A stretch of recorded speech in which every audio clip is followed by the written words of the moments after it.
Good morning বন্ধুরা।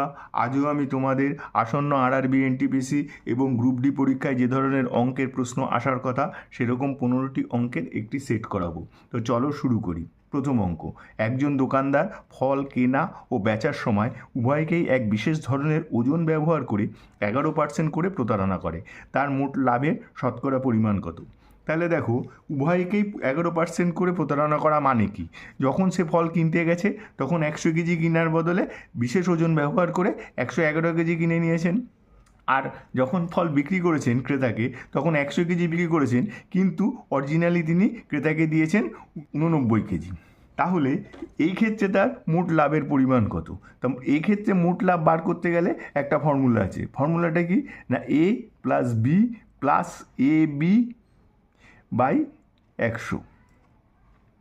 তাহলে এখানে দেখো, উভয় ক্ষেত্রে 11% প্রতারণা করেছে, তার মানে এ সমান সমান বি সমান সমান 11%। তাহলে মানটা বসিয়ে দিই, 11 প্লাস 11 প্লাস 11 ইন্টু 11 বাই 100। তাহলে 11 11 22, আর 11 11 11 গুণ 11 মানে 121 বাই 100 মানে 1.21, তার মানে 23.21। তাহলে উত্তর 2। আচ্ছা, পরের অঙ্ক বলেছে প্রদত্ত ভগ্নাংশগুলি কোনটিতে সঠিক ঊর্ধ্বক্রমে সাজানো আছে। তাহলে দেখো, ধরি এইখানে যে এই কটাই ভগ্নাংশ দেওয়া আছে। এবার এই ধরনের ভগ্নাংশের ঊর্ধ্বক্রমে বা অধক্রমে সাজাতে গেলে প্রথমে আমাদের যেটা করতে হয় যে এটার মধ্যে হর আর লবের বিয়োগফল বার করতে হবে। তার মানে হর মাইনাস লব। ঠিক আছে, তাহলে এখানে প্রথমটিতে কত হবে? 3 মাইনাস 2 সমান সমান 1। সেকেন্ডটায় 6 মাইনাস 5 সমান সমান 1। আর থার্ডেরটায় 4 মাইনাস 3 সমান সমান 1। যদি হর আর লবের বিয়োগফল একই হয় তাহলে সেই ক্ষেত্রে যেই ভগ্নাংশটির লব বড় সেটি বড়, আর যেই ভগ্নাংশটির হর লব ছোট সেটি ছোট হবে। তাহলে এখান থেকে বোঝা যাচ্ছে লব কার বড়? 5। তাহলে এই 5-এর 6 হচ্ছে সবচেয়ে বড়, তারপরে 3-এর 4, তারপরে 2-এর 3। তাহলে আমাদের কি বলেছে সঠিক ঊর্ধ্বক্রমে সাজালে কি হবে না, 2-এর 3, 3-এর 4 আর 5-এর 6। এটা কোথায় আছে না, এটা আছে 3 নম্বরে। তাহলে উত্তর 3। আচ্ছা, পরের অঙ্ক বলেছে যদি ট্যান এ সমান সমান 15/8 এবং ট্যান বি সমান সমান 7/24 হয়, তাহলে কস এ প্লাস বির সমান সমান কত? মানে কস এ প্লাস বির মান বার করতে বলেছে। তাহলে কি বলেছে না, ট্যান এ সমান সমান 15/8। আমরা ট্যান সমান সমান কি জানি? লম্ব বাই ভূমি। তাহলে এখানে লম্ব কত? 15 আর ভূমি 8। তাহলে অতিভুজ কত হবে? তাহলে অতিভুজ সমান সমান √, লম্ব স্কোয়ার প্লাস ভূমি স্কোয়ার। তাহলে লম্ব কত? 15 স্কোয়ার প্লাস ভূমি কত? 8 স্কোয়ার। তাহলে কত হচ্ছে? 15 15 225 আর 8 64। তাহলে যোগ করলে হবে 289 সমান সমান 17। তাহলে অতিভুজ হলো 17। আরেকটা কি বলেছে? Tan B. তাহলে ট্যান বি সমান সমান কত? এটা এ ছিল। আচ্ছা, ট্যান বি সমান সমান কত? ট্যান বি সমান সমান বলেছে 7/24, লম্ব বাই ভূমি ট্যান। তাহলে লম্ব বাই ভূমি, তাহলে লম্ব 7, ভূমি 24। এক্ষেত্রে অতিভুজ কত হবে? এক্ষেত্রে অতিভুজ হবে √, লম্ব স্কোয়ার প্লাস ভূমি স্কোয়ার। তাহলে এখানে লম্ব কত? 7 square plus 24 square. 7 square 49, 24 square 576। তাহলে √, 625 মানে 25। তাহলে অতিভুজ হলো 25। এবার তোমাকে কিসের মান বার করতে বলেছে? এবার বার করতে বলেছে কস এ প্লাস বি। কস এ প্লাস বি মানে কি না, কস এ কস বি মাইনাস সাইন এ সাইন বি। ঠিক আছে, তাহলে এবার মান বসিয়ে দিই। কসে মানে কি? কসে মানে ভূমি বাই অতিভুজ। তাহলে এখানে এর ক্ষেত্রে ভূমি কত? দেখো, এর ক্ষেত্রে ভূমি হচ্ছে 8 আর অতিভুজ হচ্ছে 17। 8-এর 17। আর কস বি, বি এর ক্ষেত্রে ভূমি কত? 24, অতিভুজ কত? 25। আর সাইনে, সাইনে মানে লম্ব বাই অতিভুজ। এর ক্ষেত্রে লম্ব কত? 15 আর অতিভুজ কত? 17। আর সাইন বি, বি এর ক্ষেত্রে লম্ব কত 7, অতিভুজ কত 25। ঠিক আছে, এবার এটা গুণ করে লিখে দিই। 192 বাই 400, এটা 17 ছিল অতিভুজ, দেখো কসের ক্ষেত্রে, তাহলে 425, এটা তাহলে 7×15 105 বাই 425, তাহলে 425 নিচে থাকবে, আর উপরে 192 থেকে 105 বিয়োগ হবে, তাহলে 192 থেকে 105 বিয়োগ হলে 87, তাহলে 87 বাই 425, উত্তর 1। আচ্ছা, পরের অঙ্ক বলে যে সায়নের একটি নির্দিষ্ট দূরত্ব হেঁটে গিয়ে ঘোড়ায় চড়ে ফিরে আসতে 4 ঘন্টা 30 মিনিট সময় লাগে, তার হেঁটে ফিরে আসতে 5 ঘন্টা 40 মিনিট সময় লাগে, ঘোড়ায় চড়ে ফিরে আসতে কত সময় লাগবে? তাহলে দেখো, নির্দিষ্ট একটা দূরত্ব ধরো এরকম, এটা সায়ন যখন হেঁটে যাচ্ছে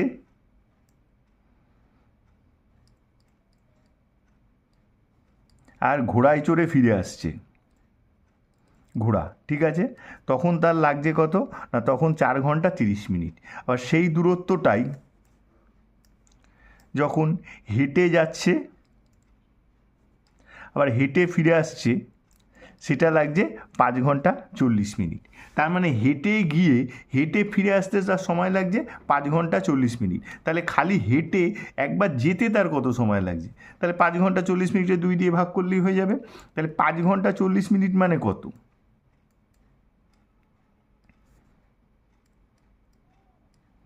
মানে 5 6 30, 300 আর 40, 340 মিনিট। এই 340 মিনিটের অর্ধেক কত? 170 মিনিট। এই 170 মিনিট লাগে সায়নের একবার হেঁটে যেতে, ঠিক আছে, আর হেঁটে ফিরে আসতে আরও 170 মিনিট, তার ফলে 340 মিনিট সময় লাগছিল। তাহলে এবার দেখো সায়নের কী হচ্ছে, প্রথম ক্ষেত্রে হেঁটে যাচ্ছে, ঘোড়ায় চড়ে ফিরে আসছে, তাহলে তার হেঁটে যাওয়া প্লাস ঘোড়ায় চড়ে ফিরে আসা, এতে মোট সময় কত লাগছে? এতে মোট সময় লাগছে 4 ঘন্টা 30 মিনিট। 4 ঘন্টা 30 মিনিট মানে 4 6 24, 240 প্লাস 30, 270 মিনিট, তাই তো? তাহলে এবার দেখো হেঁটে যেতে তার সময় লাগে 170 মিনিট, তাহলে ঘোড়ায় চড়ে যেতে তার কত সময় লাগছে আমরা জানি না, প্লাস 270 মিনিট। তাহলে অতএব ঘোড়ায় চড়ে যেতে তার সময় লাগছে কত না, 270 মাইনাস 170, কারণ খালি এই হেঁটে যাওয়ার সময়টা বাদ দিয়ে দিলে এই ঘোড়ায় চড়ে সময়টা বেরিয়ে যাবে, তাই করেছি মোট সময় থেকে হেঁটে যাওয়ার সময়টা বাদ দিয়ে দিয়েছি। তাহলে ঘোড়ায় চড়ে যেতে তার সময় লাগছে 100 মিনিট। তাহলে ঘোড়ায় চড়ে কী বলেছে না, এবার যদি সে ঘোড়ায় চড়ে গিয়ে ঘোড়ায় চড়ে ফিরে আসে তার কত সময় লাগবে? তাহলে ঘোড়ায় চড়ে খালি যেতে সময় লাগে 100 মিনিট, ফিরে আসতেও সময় লাগবে 100 মিনিট, তাহলে মোট লাগছে 200 মিনিট। তাহলে 200 মিনিট যদি মোট লাগে তাহলে এটা কত সময় না, এটা হচ্ছে 3 ঘন্টা 20 মিনিট। তাহলে উত্তর 1। আচ্ছা, পরের অঙ্ক বলেছে 3x² প্লাস ax প্লাস 4 সম্পূর্ণরূপে x - 8 দ্বারা বিভাজ্য হয়, তাহলে এর মান কত হবে? তাহলে দেখো, যখন বলেছে 3x² plus ax plus 4 x - 8 দ্বারা বিভাজ্য, তাহলে x = 8 বসালে এই রাশিটার মান 0 হবে। তাহলে আমরা তাই করব। রাশিটা কি বলেছে না, 3x² প্লাস ax প্লাস 4, এখানে আমরা কী বসাবো না, x = 8, যেহেতু x - 8 দ্বারা রাশিটা সম্পূর্ণভাবে বিভাজ্য, তাহলে এখানে x = 8 বসালে রাশিটার মান 0 হবে। তাহলে 3 × 8² প্লাস a × 8 প্লাস 4 = 0। তাহলে 8 × 64 আর 3 × 64 192 প্লাস 8a প্লাস 4 = 0। তাহলে 192 প্লাস 4 196, তাহলে 8a = -196। তাহলে a = -196/8 ভাগ করলে হবে -24.5। তাহলে এর মান -24.5, উত্তর 2। আচ্ছা, পরের অঙ্ক বলেছে দুই ব্যক্তি কুলদীপ এবং আগরকার আলাদাভাবে কাজ করে যথাক্রমে 8 ঘন্টা ও 12 ঘন্টার মধ্যে একটি জমিতে ফসল কাটতে পারেন। তারা পর্যায়ক্রমে 1 ঘন্টা করে কাজ করলে যখন কুলদীপ সকাল 9টায় কাজটা শুরু করে তাহলে ফসল কাটা কখন শেষ হবে? তাহলে কি বলেছে, কে কে আছে না, আছে হচ্ছে কুলদীপ, আছে হচ্ছে আগরকার। কুলদীপ কতক্ষণে কাজটা করতে পারে? কুলদীপ করে 8 ঘন্টায় আর আগরকার করে 12 ঘন্টায়। তাহলে মোট কাজের পরিমাণ কত হবে? 8 আর 12 লসাগু, 8 আর 12 লসাগু কত? 24। তাহলে মোট কাজের পরিমাণ 24 ইউনিট। এবার দেখো, কুলদীপ 8 ঘন্টায় 24 ইউনিট কাজ করে, তাহলে 1 ঘন্টায় করবে 3 ইউনিট। আর আগরকার 12 ঘন্টায় 24 ইউনিট কাজ করে, 1 ঘন্টায় করবে 2 ইউনিট। এইবার বলেছে কি, সকাল 9টায় কুলদীপ শুরু করলো, তাহলে প্রথম ঘন্টা কুলদীপ করবে। কুলদীপ ফার্স্ট ঘন্টায় কত করবে না, 3 ইউনিট কাজ করে চলে যাবে। সেকেন্ড ঘন্টায় কে আসবে? আগরকার। সেকেন্ড ঘন্টায় কাজ করে আগরকার কত করবে? 2 ইউনিট। তাহলে দেখো, আগরকার আর কুলদীপ মিলে দুজনে 2 ঘন্টায় 5 ইউনিট কাজ করবে। আমার মোট কাজের পরিমাণ 24 ইউনিট। দেখো, 24কে দিয়ে যদি 5 ইউনিট দিয়ে ভাগ করি, তাহলে 24কে 5 দিয়ে যদি ভাগ করি, তাহলে 4 5 20, তার মানে 4 বার যাচ্ছে। তাহলে এরকম কুলদীপ আগরকার জোড় হয়ে এরকম 4 বার কাজ করতে পারবে। তাহলে 4 বার কাজ করা এক এক জোরে ক ঘন্টা হচ্ছে? এক এক জোরে 2 ঘন্টা হচ্ছে। তাহলে 4 বার কাজ করলে মোট কত ঘন্টা হবে? 4, 2 গুণ 4 সমান সমান 8 ঘন্টা। 8 ঘন্টায় কতখানি কাজ করবে? এক একবারে 5 ইউনিট করে করছে, তাহলে 4 বার করলে 4 5 20 ইউনিট কাজ হয়ে যাবে। তাহলে 8 ঘন্টায় 20 ইউনিট কাজ হয়ে গেছে। এবার হচ্ছে নবম ঘন্টা। তো দেখো, সবসময় কুলদীপ ফার্স্ট ঘন্টায় আসছে, আগরকার সেকেন্ড ঘন্টায়, আবার কুলদীপ থার্ড ঘন্টায়, আগরকার ফোর্থ ঘন্টায়। তার মানে কি হচ্ছে, কুলদীপ সবসময় অড ঘন্টাগুলোতে আসছে। তাহলে নবম ঘন্টায় কে আসবে? কুলদীপ আসবে। কুলদীপ নবম ঘন্টায় এসে কত ইউনিট কাজ করে 1 ঘন্টায়? কুলদীপ 1 ঘন্টায় কাজ করে 3 ইউনিট। তাহলে কাজ বাকি আছে আমার কত? এখন 20 ইউনিট কাজ হয়েছে, কাজ বাকি আছে 4 ইউনিট। তাহলে নবম ঘন্টায় কুলদীপ এসে ও 3 ইউনিট কাজ করে চলে যাবে। তাহলে 20 + 3 23 ইউনিট কাজ হয়ে গেল। এবার তাহলে কাজ বাকি আছে আমার 1 ইউনিট। আসবে কে? আসবে হচ্ছে আগরকার। আগরকার এসে 1 ঘন্টায় কত কাজ করতে পারে? 1 ঘন্টায় 2 ইউনিট কাজ করতে পারে। কিন্তু আমার কাজ বাকি আছে 1 ইউনিট। তাহলে 1 ইউনিট কাজ করতে আগরকারের কতক্ষণ সময় লাগবে? 1 ইউনিট কাজ করতে আগরকারের 30 মিনিট সময় লাগবে।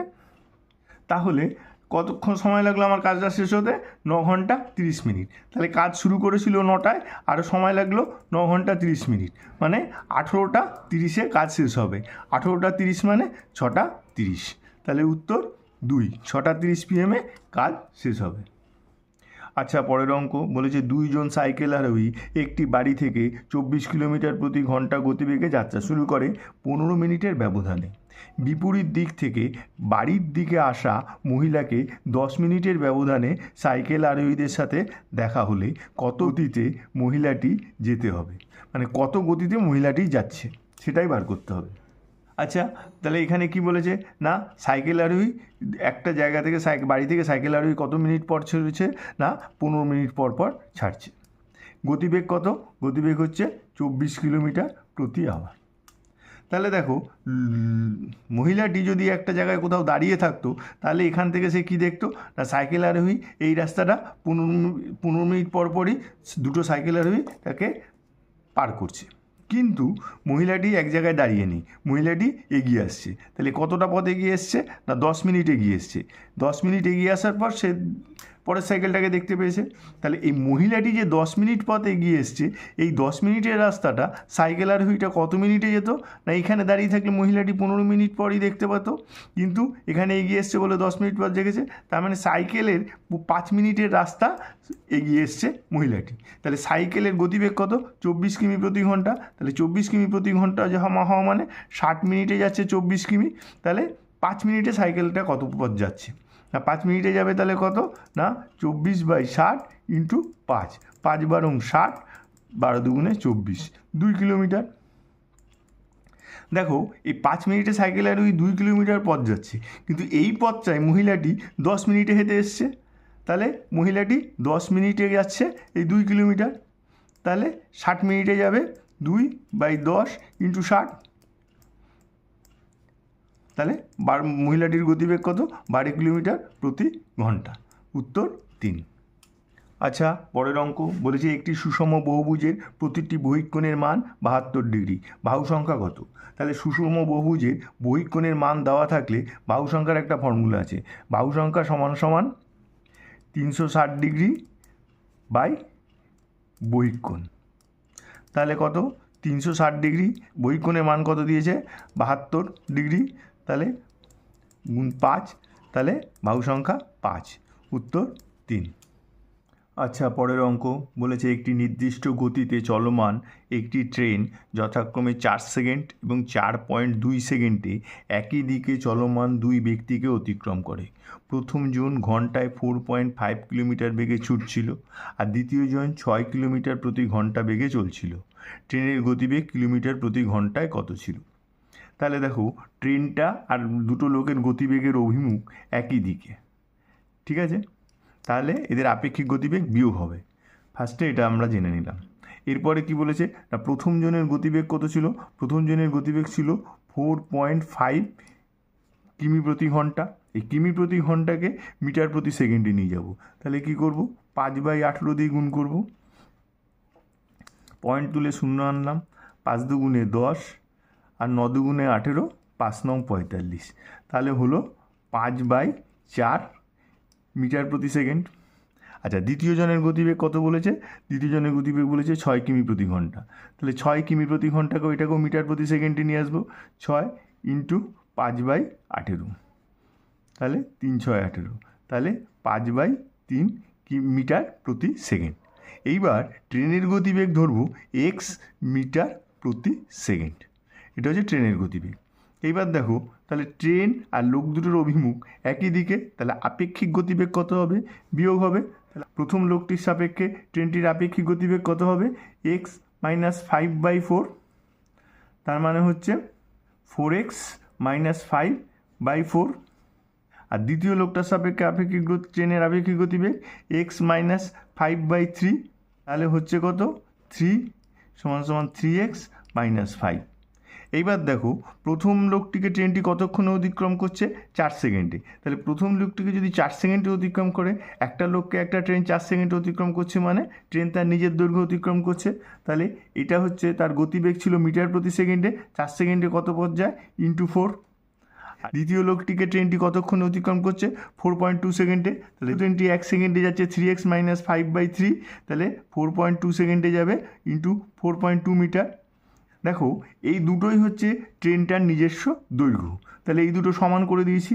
এইবার এটা ক্যালকুলেশন করব। তাহলে এই 4 4 কেটে গেল, 4.2 নিচে 0 আনলাম। এটা হচ্ছে 3 3 14 42, 5 দুগুণে 10, 7 দুগুণে 14।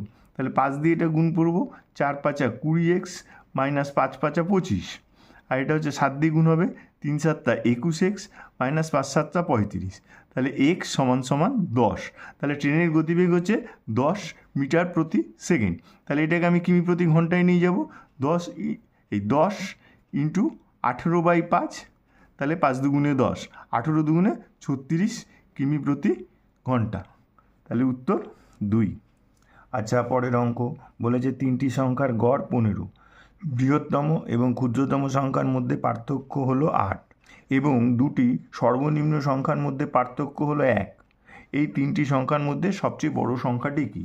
তাহলে 3টে সংখ্যাকে ধরি আমরা a, b, c। এটা হচ্ছে বড় থেকে ছোট হিসেবে ধরলাম। a সবচেয়ে বড়, তারপরে b, তারপরে c, ঠিক আছে? এবার কি বলেছে? 3টি সংখ্যার গড় বলেছে 15। তাহলে 3টি সংখ্যার গড় 15 মানে a + b + c, তার মানে 3টি সংখ্যার সমষ্টি হবে 15 × 3 = 45, ঠিক আছে? এবার কি বলেছে? বৃহত্তম ও ক্ষুদ্রতম সংখ্যার মধ্যে পার্থক্য হলো 8। তাহলে বৃহত্তম a আর ক্ষুদ্রতম c, তাহলে a - c = 8। তাহলে a = কী হচ্ছে? c + 8। এটা ধরো 1 নম্বর সমীকরণ। এরপরে কি বলেছে? দুটি সর্বনিম্ন সংখ্যার মধ্যে পার্থক্য হলো 1। তাহলে সর্বনিম্ন সংখ্যা কি? b আর c। তাহলে b - c = 1। তাহলে b = কি? c + 1। এটাকে 2 ধরলাম। এই 1 আর 2, a আর b এর মান এখানে বসিয়ে দেবো। তাহলে a মানে কি? c + 8। আর b মানে কি? b মানে হচ্ছে c + 1। প্লাস সি সমান সমান 45। তাহলে কত হচ্ছে 3c প্লাস 9 সমান সমান 45। তাহলে 3c সমান সমান 45 মাইনাস 9 36। তাহলে c সমান সমান 36/3 12। তাহলে c 12। এবার বলেছে সবচেয়ে বড় সংখ্যাটি, তার মানে a। দেখো a মানে হচ্ছে 12 + 8 20, তাই তো? তাহলে উত্তর 2। আচ্ছা, পরের অঙ্ক। একজন ব্যক্তি একটি সমবাহু ত্রিভুজের বাহু বরাবর যথাক্রমে 12 কিমি প্রতি ঘন্টা, 14 কিমি প্রতি ঘন্টা এবং 28 কিমি প্রতি ঘন্টা বেগে ভ্রমণ করেন। তার গড় গতি গণনা করুন। তার মানে কি, একটা সমবাহু ত্রিভুজের প্রথম বাহুটা 12 কিমি প্রতি ঘন্টা বেগে অতিক্রম করেছে, দ্বিতীয় বাহুটা 14 কিমি প্রতি ঘন্টা বেগে অতিক্রম করেছে এবং তৃতীয় বাহুটাকে 28 কিমি প্রতি ঘন্টা বেগে অতিক্রম করেছে, আর তার গড় গতিবেগ নির্ণয় করতে বলেছে। ঠিক আছে, তাহলে আমি ধরে নিই সমবাহু ত্রিভুজের বাহু সমান সমান a কিলোমিটার। ঠিক আছে, তাহলে দেখো প্রথম বাহুটা যদি 12 কিমি প্রতি ঘন্টা বেগে অতিক্রম করে, তাহলে প্রথম বাহু অতিক্রম করতে কত সময় লেগেছে?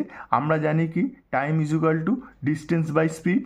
তাহলে প্রথমটার জন্য অতিক্রম করেছে ডিস্টেন্স কত, a কিমি, বাই স্পিড কত 12 কিমি প্রতি ঘন্টা, এত ঘন্টা সময় লেগেছে। আর দ্বিতীয়টা অতিক্রম করতে কত সময় লেগেছে? তাহলে a/14 ঘন্টা। আর তৃতীয় বাহুটা অতিক্রম করতে সময় লেগেছে a/28 ঘন্টা। ঠিক আছে, তাহলে এইবার গড় গতিবেগের ফর্মুলা কি? গড় গতিবেগ সমান সমান মোট দূরত্ব বাই মোট সময়।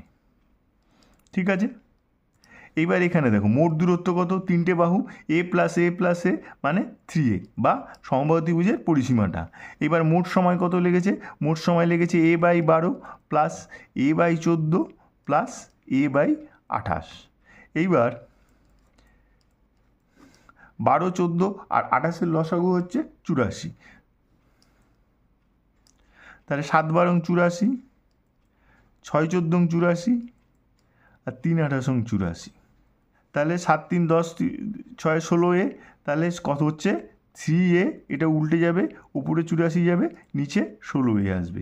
এ কেটে গেল, 4 × 4 = 16, আর 4 দিয়ে কাটলে 4 × 2 = 8, 4 × 1 = 4, 21, 3 × 21 = 63। তাহলে 63/4 হচ্ছে গড় গতিবেগ, এত কিলোমিটার প্রতি ঘন্টা।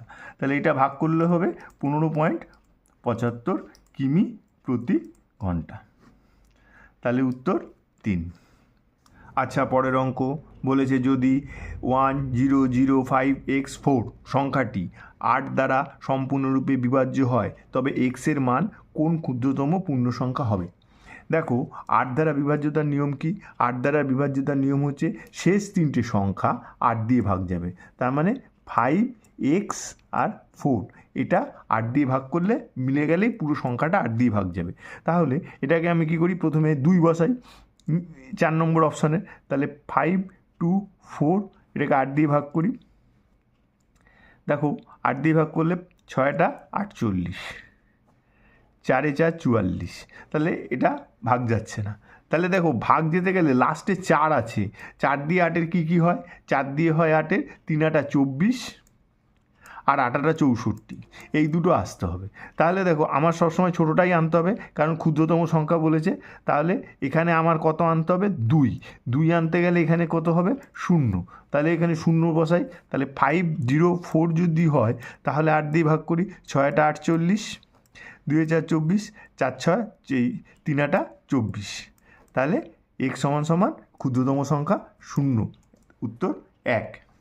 আচ্ছা, পরের অঙ্ক বলেছে যদি x, y, z তিনটি পূর্ণ সংখ্যা হয় এবং x + y = 8, y + z = 13 এবং z + x = 17 হয়, তাহলে x²/yz এর মান নির্ণয় করো। তাহলে কি বলেছে না, x + y = 8, y + z বলেছে 13, আর z + x বলেছে 17। তাহলে এই তিনটে যোগ করলে হবে হচ্ছে 2x + 2y + 2z, মানে হচ্ছে 13 আর 17 30 আর 8 38। এখান থেকে 2 কমন নিলাম, নিয়ে x + y + z = 38। তাহলে অতএব x + y + জেড সমান সমান 38/2, মানে হচ্ছে 19 দুগুণে 38, 19। ঠিক আছে, এরপরে দেখো এখান থেকে যদি এক্স প্লাস ওয়াই বাদ দিই, তার মানে এই এক্স ওয়াইটা বাদ হয়ে যাবে, তাহলে জেডের মান পাওয়া যাবে। তাহলে জেড সমান সমান কত হবে? 19, আর এক্স প্লাস ওয়াইয়ের মান 8, এটা বাদ যাবে, তাহলে সমান সমান এই 8 সমান সমান 11। আবার দেখো এখান থেকে ওয়াই প্লাস জেড যদি বাদ দিই, ওয়াই আর জেড বাদ দিলে এক্সের মান পাওয়া যাবে। তাহলে এক্স কত হবে? এক্স হবে হচ্ছে 19, আর ওয়াই প্লাস জেড কত? 13, তাহলে সমান সমান 6। আবার এখান থেকে যদি জেড প্লাস এক্স, মানে এই এক্স আর এই জেড বাদ দিলে ওয়াই পাওয়া যাবে। তাহলে ওয়াই সমান সমান কত? 19, আর এর মান 17 মাইনাস 17 সমান সমান 2। এবার কিসের মান বার করতে বলেছে? বার করতে বলেছে X square by Y Z. তাহলে এক্স স্কোয়ার মান বার করতে বলেছে এক্স স্কোয়ার, এক্সের মান 6 মানে 36, আর বাই ওয়াই জেড, ওয়াইয়ের মান কত? ওয়াইয়ের মান 2, জেডের মান 11, 11 গুণ 2, তাহলে 18 দুগুণে 36, 18/11, তাহলে উত্তর 2। আচ্ছা, পরের অঙ্ক বলেছে একজন ব্যক্তি তার ক্রয় মূল্যের 10% কম দামে একটি জিনিস বিক্রি করেন। যদি এটি আরও 332 টাকা বেশি মূল্যে বিক্রি করত, তাহলে তিনি 20% লাভ করতেন। জিনিসটির প্রকৃত বিক্রয় মূল্য কত? ঠিক আছে, তাহলে ধরি ক্রয় মূল্য 100 টাকা সিপি। ঠিক আছে, তাহলে 10% কম দামে বিক্রি করলো, তাহলে তার সেলিং প্রাইস বা বিক্রয় মূল্য হলো গিয়ে 100 থেকে 10% কম হলে বিক্রি করলে 90 টাকা। ঠিক আছে, এরপরে কি বলেছে? যদি এটি আরও 332 টাকা বেশি মূল্যে বিক্রি করতেন, তাহলে তিনি 20% লাভ করতেন। তাহলে এবার সিপি থেকে 20% লাভ যদি করে থাকেন, তাহলে তার বিক্রয় মূল্য কত হবে? তা 20% লাভ করলে বিক্রয় মূল্য হবে 120 টাকা। তাহলে কি হচ্ছে? দেখো দুটো বিক্রয় মূল্যের পার্থক্য হচ্ছে 30 টাকা। এই 30 টাকা ইকুইভ্যালেন্ট হচ্ছে 332 টাকা। তাহলে কী চেয়েছে? না প্রকৃত বিক্রয় মূল্য। আমার প্রকৃত বিক্রয় মূল্য ছিল 90 টাকা, তাহলে 90 টাকা সমান সমান কত? তাহলে 332/30 ইন্টু 90, মানে 3 দুগুণে 6, 3 তিরিকে 9, 3 তিরিকে 9, 996 টাকা। উত্তর 4। আচ্ছা, পরের অঙ্ক বলেছে যদি একটি আয়তক্ষেত্রের দৈর্ঘ্য 40% বৃদ্ধি পায় এবং প্রস্থ 20% হ্রাস পায়, তাহলে আয়তক্ষেত্রের ক্ষেত্রফল x% বৃদ্ধি পায়। এক্সের মান কত? দেখো যদি আয়তক্ষেত্রের দৈর্ঘ্য a% বৃদ্ধি পায়, প্রস্থ b% হ্রাস পায়, তার মানে a% বৃদ্ধি মানে a% বৃদ্ধি পাচ্ছে আর b% হ্রাস পাচ্ছে। তাহলে ফর্মুলাটা হয় a minus B minus ab/100। উত্তরটা যদি পজিটিভ হয় তাহলে আয়তক্ষেত্রের ক্ষেত্রফল বৃদ্ধি পায়, আর যদি উত্তরটা নেগেটিভ হয় তাহলে আয়তক্ষেত্রের ক্ষেত্রফল হ্রাস পায়। কিন্তু এখানে দেখো বলেই দিয়েছে ক্ষেত্রফল x% বৃদ্ধি পাচ্ছে, তার মানে আমরা বুঝতেই পারছি এটা পজিটিভ উত্তরই বেরোবে। এবার তাহলে এখানে কত এ মানে কত? এ মানে হচ্ছে 40% বৃদ্ধি পাচ্ছে, আর হ্রাস পাচ্ছে কত পার্সেন্ট? দৈর্ঘ্য হ্রাস পাচ্ছে 20%। ঠিক আছে, তাহলে এখানে মানগুলো বসিয়ে দিই। 40 মাইনাস 20 মাইনাস 40 ইন্টু 20/100, 0 0 কেটে গেল, তাহলে 20 মাইনাস 8 সমান সমান 12%। দেখো উত্তর পজিটিভ এসছে, অর্থাৎ বৃদ্ধি পাচ্ছে। তাহলে কত পার্সেন্ট বৃদ্ধি পাচ্ছে? 12%। উত্তর 4।